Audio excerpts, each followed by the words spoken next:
അപ്പോൾ ഞാനിന്നിവിടെ ഉണ്ടാക്കാൻ പോകുന്ന ഉച്ചയ്ക്ക് കറി ഉണക്കയിലയും കായും കൂടി ഒരു കറി ഉണ്ടാക്കാൻ പോകുകയാണ്. നിങ്ങളൊക്കെ അറിയാമായിരിക്കും കേട്ടോ.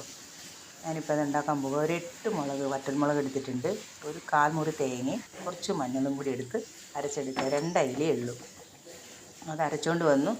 അതിലേക്ക് ഇത് ആവശ്യത്തിനുള്ള പുളി ഇട്ടു, 4 പച്ചമുളക് കീറിയിട്ടു, കുറച്ച് കരിവേപ്പില ഇട്ടു. അതെല്ലാം കഴുകി ഒന്നിച്ചാക്കി കൊണ്ടുവന്ന് വെച്ചിട്ടുണ്ട്. അതിലേക്ക് അരപ്പിട്ടു. ഇനി അരപ്പ് കഴുകിയ വെള്ളവും കൂടി ഒന്ന് ഒഴിച്ച് കഴിഞ്ഞിട്ടുണ്ടെങ്കിൽ, വെള്ളം ഒരുപാട് ഒഴിക്കണ്ട കേട്ടോ, കാ പെട്ടെന്ന് വേവും. അപ്പോൾ വെള്ളം ഒരുപാട് ഒഴിക്കണ്ട. പുളി ഉപ്പും എല്ലാം കൂടി ഒന്നിച്ച് ചേർത്ത് വയ്ക്കാം, നമുക്ക് ഒരു കുഴപ്പമില്ല. ഇതിനകത്ത് ഉള്ളിയോ ഇഞ്ചിയോ ഒന്നും ചേർക്കേണ്ട ആവശ്യമില്ല. ഉപ്പ് കുറച്ചൊന്ന് നോക്കിയിടണം, കുറച്ചിട്ടാൽ മതി ആദ്യം. അത് കഴിഞ്ഞിട്ട് നമുക്ക് വേണമെങ്കിൽ രണ്ടാമത് ഇട്ട് കൊടുത്താൽ മതിയാകും. അപ്പോൾ ഇതൊന്ന് വറ്റി വരുമ്പോഴത്തേക്കും നമുക്ക് അതിനകത്തേക്ക് കുറച്ച് കറിവേപ്പില, പച്ചക്കറിവേപ്പില ഇട്ടിട്ട് കുറച്ച് പച്ച വെളിച്ചെണ്ണയും കൂടി ഒഴിച്ചാൽ കറി റെഡിയാണ്. ഓക്കെ, അപ്പോൾ ഇത്രയേ ഉള്ളൂ ഈ കറി.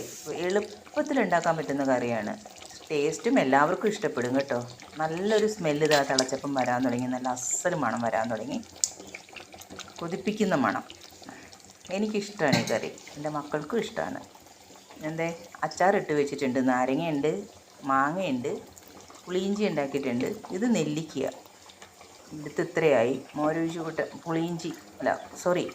മോരൊഴിച്ച് കൂട്ടാനും ഉണ്ട്. അപ്പോൾ ഇന്ന് ഇത്രയേ ഉള്ളൂ ഇന്ന് ഉച്ചക്കലത്തെ കറി. അത് മോരൊഴിച്ച് കൂട്ടാൻ എടുത്ത് വെച്ച് എന്നാന്ന് വെച്ചാൽ, ഈ അയില കൂട്ടിയില്ലെങ്കിൽ മോരൊഴിച്ച് കൂട്ടാൻ കൊടുക്കാം എന്ന് വിചാരിച്ചിട്ടാണ്. ഞാൻ എന്തേ കറിവേപ്പില ഇട്ടു. ഇനി അതിനകത്തേക്ക് പച്ച വെളിച്ചെണ്ണയും കൂടി ഒഴിച്ചിട്ടുണ്ട്. ഇനി ഇത്രയും വെള്ളം കാണില്ല കേട്ടോ.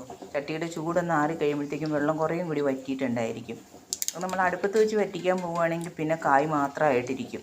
ഇതിപ്പോൾ നേരിയ ചാറുണ്ട്, ആ ചാറ് ഒന്നും കൂടി കുറുകും വിളമ്പണ സമയമാകുമ്പോഴത്തേക്കും. നല്ല ടേസ്റ്റുള്ള കറിയാണ്. നിങ്ങളെല്ലാവരും വെച്ച് നോക്കിയിട്ട് അഭിപ്രായം പറയണം. സബ്സ്ക്രൈബ് ചെയ്യും.